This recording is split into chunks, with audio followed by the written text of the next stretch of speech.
Je pense que c'est clair. Donc, ce qui est en rouge, c'est bien le U.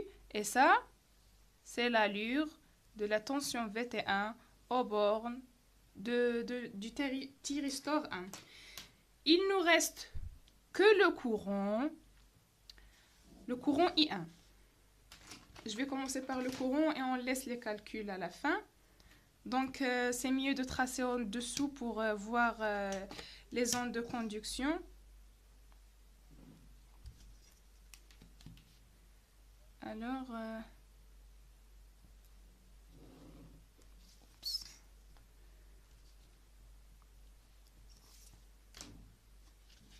normalement, qu'est-ce qu'on remarque? Le I1, soit il sera IC, nul ou moins IC. Donc, il sera entre ces trois valeurs. Pourquoi? Parce que lorsque le T1 conduit, que veut dire I1? I1 va passer par T1, c'est bien le IC. Par exemple, lorsque T1' conduit, on aura le IC qui va retourner par T1', c'est bien moins I1. Et lorsque aucun des thyristors T1 ou bien T1' conduit, c'est 0. Donc c'est simple. C'est pas grand chose. Alors, on va dessiner. J'ai dit que lorsque T1' conduit, tout d'abord je vais désigner par IC, ici, moins IC. D'accord? Lorsque le T1' conduit, on aura T1' et T3 pour bien. On aura ceci. On aura le T3 qui continue. On a ici IC. Le courant IC poursuit son trajet IC, IC, IC. Il va sortir par là. Donc, le courant I1 entrant là, il est égal à moins IC parce qu'ils sont de sens opposé. Donc, dans la zone de conduction de T1', c'est moins IC. D'accord? C'est moins IC. Arrivé là, on a T2' avec T3. Déjà, le T2' avec T3, donc on aura ceci, T3 avec T2'. Il n'y a pas de I1, donc c'est 0. Tout jusqu'à ici. C'est 0. Voilà. Arrivé là, c'est T1 qui conduit. Puisque le T1 qui conduit, alors I1 sera bien IC. Et il le sera tout le temps où le T1 conduit. Voilà.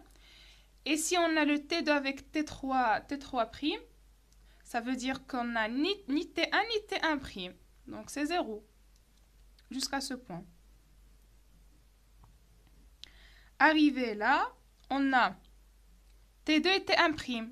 Lorsqu'on a T1', ça veut dire moins IC. Donc il va descendre vers moins IC jusqu'à la fin de T1'. Ça veut dire jusque là. Voilà. Arrivé là, on a T3 avec T2', donc c'est 0. Et là, on a T1, donc c'est 1. Et vous continuez ainsi. J'espère que c'est clair. Donc, vous pouvez remarquer que notre courant, il est de période d'ici jusque là, qui fait 4, 6, 8, 12, 10, 12. C'est 2π. Donc, ici, c'est 2π. Là, c'est 2π. La moitié, c'est π. Alors, il ne nous reste que calculer les valeurs demandées, la valeur moyenne de U, la valeur efficace de IF et de I1 et le facteur de puissance. Donc, la valeur moyenne de U, normalement, on a la formule puisque tout thyristor, c'est 2 fois Q sur pi, V max, sinus de pi sur Q, cosinus alpha. On donne tout d'abord la formule. Donc, on a Q, le nombre de phases est 3. Donc, 3 fois 2, c'est 6. Ici, on a sinus de pi sur 3, c'est racine 3 sur 2. Et là, on a 2 2 fois 3, c'est 6. Et le Vmax, c'est racine de 2. Normalement, le racine de 2 fois le E à l'entrée. Donc, sur pi cosinus alpha, donc on aura, le 2 avec le 2, ça va simplifier. 3 racine de 6 sur pi fois E cosinus alpha. C'est la formule. Si on veut remplacer dans notre cas, le alpha c'est pi sur 2, donc cosinus alpha c'est 0. Donc ça va donner 0. Et c'est clair parce que vous pouvez regarder l'allure de U, elle est symétrique par rapport à 0. Ça veut dire la partie positive est égale à la partie négative, donc la valeur moyenne c'est clair que ça sera 0.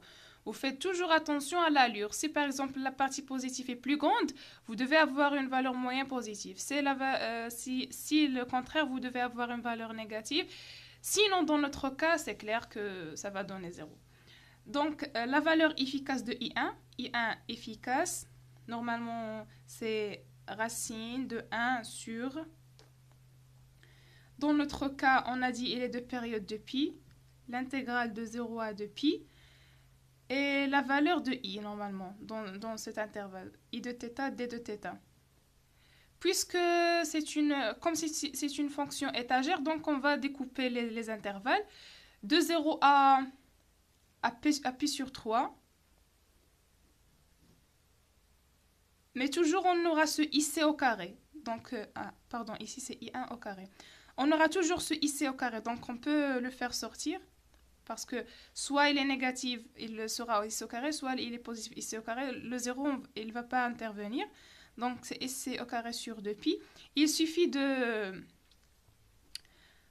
faire la différence des θ, parce que l'intégrale de dθ sera une θ entre deux valeurs. Ici, on aura de 0 à pi sur 3, ça veut dire pi sur 3 moins 0. Là, c'est 2 pi sur 3 jusqu'à 4 pi sur 3. Ça fait 2 pi sur 3. De 4 pi sur 3 à 5 pi sur 3, on n'a rien. De 5 pi sur 3 à 6 pi sur 3, donc c'est pi sur 3. Alors, c'est racine de IC au carré sur 2pi. On a la pi, 3pi, 4pi sur 3, fois 4pi sur 3. On peut simplifier par pi et 2 et on aura racine de 2 sur 3 fois IC. Donc, racine de 2 sur 3 fois IC. Il suffit d'avoir IC pour avoir la valeur moyenne. La dernière chose, c'est le facteur de puissance. Je vais le faire quelque part là. Le facteur de puissance, normalement, c'est la puissance active qui est la valeur moyenne. Normalement, si on n'a pas un courant constant, vous devez faire le I de t fois I de t et intégrer. Ça veut dire calculer la valeur moyenne de la puissance. Mais sinon, par exemple, ici, on a le I constant, donc l'intégrale de I de t fois I de t, le I va sortir. Il va nous rester l'intégrale de U qui est la valeur moyenne de U. Donc, directement, vous faites la valeur moyenne de U fois IC. Et en dessous, on aura la E efficace soit I efficace.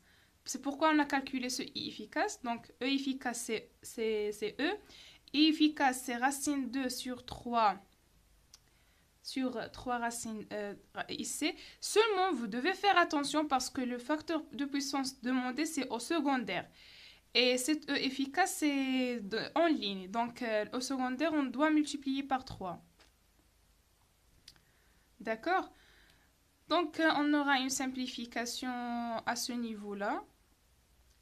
Et déjà, on a le U moyenne qui est égal à 0. Donc, c'est clair que ça va donner 0. Mais s'il vous demande seulement l'expression, donc vous remplacez la valeur moyenne, c'est 3 racine 6 sur pi fois E cos alpha.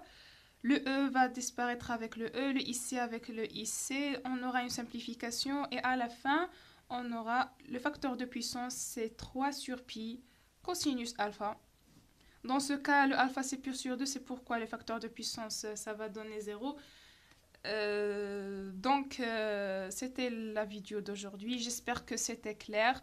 Je pense que c'est l'exemple des redresseurs le plus compliqué. Ça veut dire que si vous comprenez ça, si vous arrivez à dessiner l'allure des courants, des tensions, de calculer les valeurs moyennes, efficaces, les facteurs de puissance, vous n'aurez rien à craindre. Bon, je vous remercie pour votre attention et à la vidéo prochaine.